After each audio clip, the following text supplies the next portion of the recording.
So, I think for years, I've tried to avoid talking about this section of the Torah. And I'm drawn to it. I'm really drawn to it this year. And I guess that's what you need to do if you are in a position of giving a drash or a devar Torah. You have to share something that you're compelled to share. You have to find something that is going to be, if it's not compelling for you, then how can it be for me as the sharer, and then how can it be possibly compelling for you?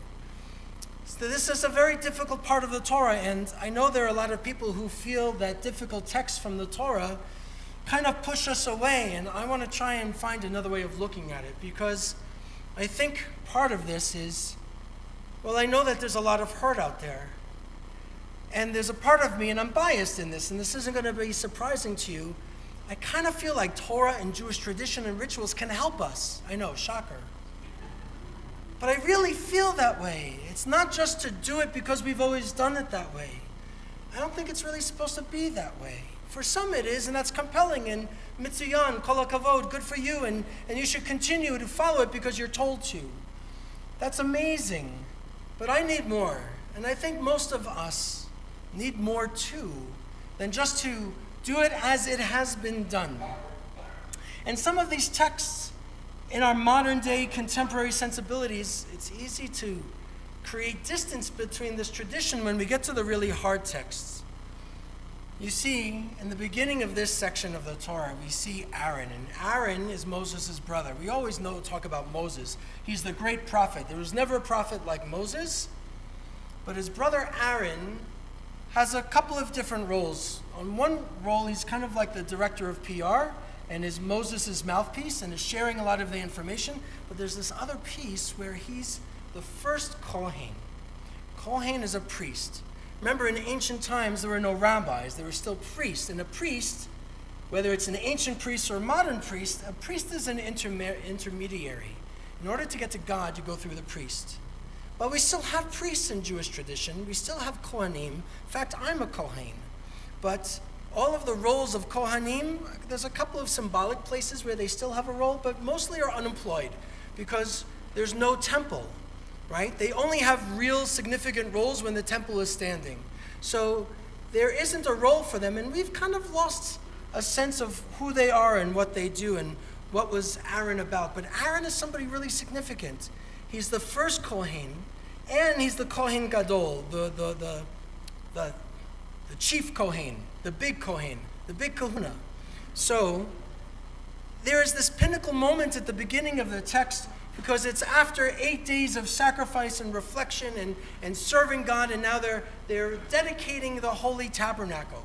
And the tabernacle, don't forget, the Mishkan, the tabernacle, that was like the portable temple. While they're still traveling through the wilderness, they're not yet in the land of Israel. They have this portable temple, right? The tabernacle. And then at the end of this incredible moment, we see that two of his sons, named Nadav and Avihu, are killed because they brought a sacrifice, an offering. They had incense in a pan, and that was part of the sacrificial cult. They brought this offering, and they were consumed by fire, and there's no question that the fire came from God. And we really struggle with that. What would be going on? And the rabbis shed a lot of ink in order to figure it out too. But whenever you interpret something, whenever you're trying to understand something, you're bringing your own stuff to it. There's no question about it. I bring mine, you bring yours, and I think the sages in the years that have passed, they brought their own ideas and ideology. They can say that it comes directly from God and the insight from God is their interpretation, and I would argue it's not always that way. So some are going to say that Nadav and Avihu were doing things that were wrong, that they were taking advantage of the power, or maybe they were eating in the holy spaces, or even they were drunk. And there was a punishment from God, and they were consumed by fire. Door number 2, that they loved God. They were experiencing something so incredible they didn't realize how powerful the energy of God's presence was. And we often tell our kids, and we would talk about this often in Torah study for some of you who go there, we tell our kids, when you see a telephone wire coming down and it looks fine, don't touch it. You'll get zapped. The other image, of course, is from Indiana Jones, that other holy source. Raiders of the Lost Ark. I'm at a point where I share this with 13-year-olds and they don't know what I'm talking about. I'm a little devastated by that. But if you remember the scene, some of you obviously do, if you remember Indiana Jones, Raiders of the Lost Ark, I think that was the first one, you know, Indiana Jones is kind of tied up, and there's this woman that's tied up with him, and the Nazis are in, one of them is in the dress of the Kohen, of the priest, and they're opening up the Holy Ark, and all of these things are coming out of it, these like ghost spirit faces kinds of things. And Indiana Jones, Harrison Ford, knew his Torah, and he told her to close her eyes. It's not because they were bad, they were Nazis. Of course they were bad, but that's not the idea. He knew his Torah. Nobody could see God face to face. Nobody could come so close to God's presence and survive. And we see it over and over and over again in the Torah. So maybe Nadav and Avihu were really just loving God, but they didn't understand the power of the energy of God's presence. And they got zapped, like touching a hot wire. They couldn't appreciate it, but they went with joy, and they went with love, not to desecrate. And in that case, if that's the point of view, then it's not a punishment at all. It's a terrible consequence. It's a terrible consequence that has no good answers. And so people for all of these centuries are debating this idea, punishment or consequence. Now, I certainly feel it's a consequence because I don't think God punishes. I totally believe our ancestors did, but I don't. I can't. Because when I was a kid, and I've shared this with you, there was this loss in my life of my father. So how could there be a punishment? How can there be a consequence of illness? The way our ancients thought. If we got sick, it was like to get your house in order, do something important, change your ways, and then you'll be better. Well, I'm not convinced of that. I believe that Nadav and Avihu, in the way the text presents it, went with love, but they didn't understand the power. But then something happened to Aaron. What would Aaron's response be when Moses goes to Aaron? What was his response? Vayidom Aharon, and Aaron was silent. Vayidom means more than he kept quiet. There's a different word for being quiet, vayishtok. Vayidom is a different word. I want to share something from Dr. Blue Greenberg.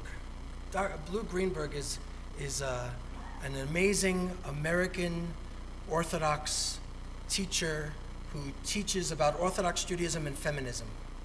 And she's extraordinary. And she says, Aaron responded with a profound, shattering silence, a stunning silence, a shocked silence. He does not justify the cruel decree by blaming his sons and accepting their fate as punishment for their sins, yet neither does he revolt or protest God's actions. All we learn from Aaron is that he's silent, a devastating silence. Aaron's response is the profoundest human and religious response to the reality that there are times when good people die unjustly or are consumed in tragedies that seem arbitrary and shocking, without justification, and with nothing to ameliorate the pain and loss of those who love them. Now, Blue Greenberg, by the way, knows this firsthand, not just because of her insight and her learning. Her son, J.J. Goldberg, was this very prominent writer, a very prominent Jewish community leader, and he was killed in a bike accident in Israel. So she encountered words, like many of us who are in periods of mourning, at some point words that were meant to be caring, but were actually very hurtful. And one of them that she talks about is that he was so good, referring to her son, he was so good that God needed him by his side. Some of you are squirming. She was unable to hold back the response, and she said, but we on earth needed him more. And I felt the same way. And frankly, I had the same experience, and I've shared it with you at least a dozen times now. When my father died and he was 55 and I was 15. And people said God needed my father. And I'm 15 and I think he sold furniture. God was decorating. Why would God need Geordie Green from East Meadow, Long Island? It didn't really make sense. I think God could have picked others if God really needed help. But I needed Jordan Green. I needed my father. I was just coming of age to figure out what adulting looked like.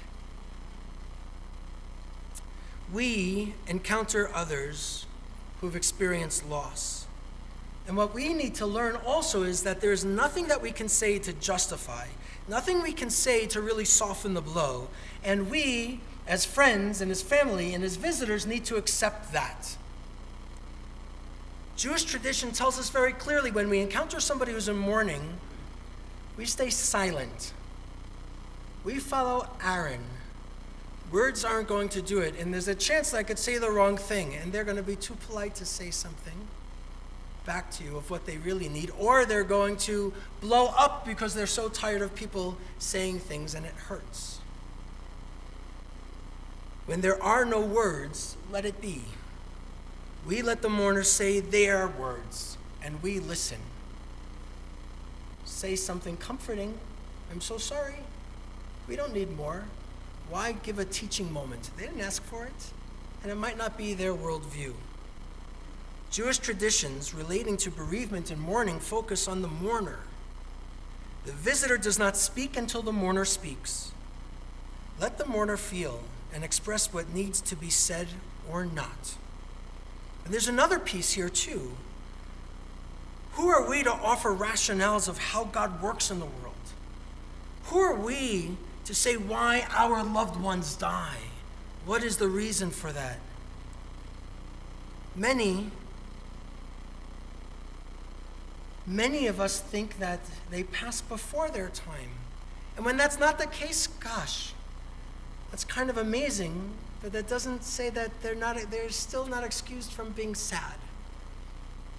I meet a lot of people these days who are losing their parents, and their parents are dying in their 90s, and that's amazing to me. In fact, it's hard for me to fathom. My parents haven't been in this world, I don't know, for more than since my mid-30s. I was 35. So the idea of parents in their 90s, and that's amazing, what a blessing, but they're still entitled to feel like they've lost someone they love. Greenberg says, the deeper human religious response is to be silent, to live with the contradiction, and to affirm that we need not force meaning into tragedy. Sometimes the deepest response of love is to be silent. Vayidom Aharon, Aaron didn't speak, he was silent. Moses' place wasn't to talk, it was to stand next to his brother. That's it. And when we visit, and we should, we accompany, we show up. We don't need to know what to do at a minyan.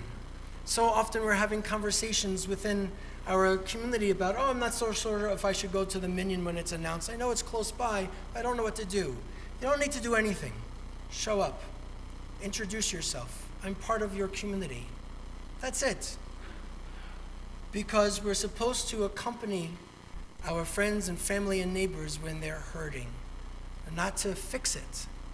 We're supposed to accompany them and feed them. Don't bring cake anymore.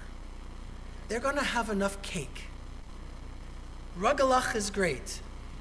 Send it the next week. Bring them food so that they don't have to go shopping. Bring them the things that they need, not to help entertain, because they're not supposed to be hosts, but that's what we've done in America. We bring rugelach. I think they're going to have enough. When we are the mourners, we also can be willing to accept that help. We don't have to be the host and spend more hundreds of dollars entertaining. Just know that we don't have to be alone. There's a community that's going to support you. But we as a community, we also have to learn how to do it better. recently, it was something extraordinary, where I put out the call and there was a lot of people that showed up to folks who just joined the congregation. They're not here. They just joined the congregation. Nobody knew them, but they had their minion. That's how it's supposed to work. It doesn't matter if it's not just supposed to be our innermost circles. I think I learned somewhere from one philosopher or another that if there was going to be an 11th commandment, it would be, thou shalt not disappear. We show up. So I'm comforted that we can bring a minion to those who need it, those who want it, and just come, take care of our neighbors, follow their lead. Don't disappear. Try not to fix it. Bring some food. Show that you're part of a community that takes care of each other in covenant, in relationship, and be okay with the silence. That's not how we're trained. Not in America. We're trained to fix everything. I get it. I'm a fixer too. It took a long time to learn otherwise. But that is sacred, sacred, sacred work. It's good work, and it's the work to help people heal. That, after all, is what we're there to do in the first place. Accompany them on a road to healing and wholeness.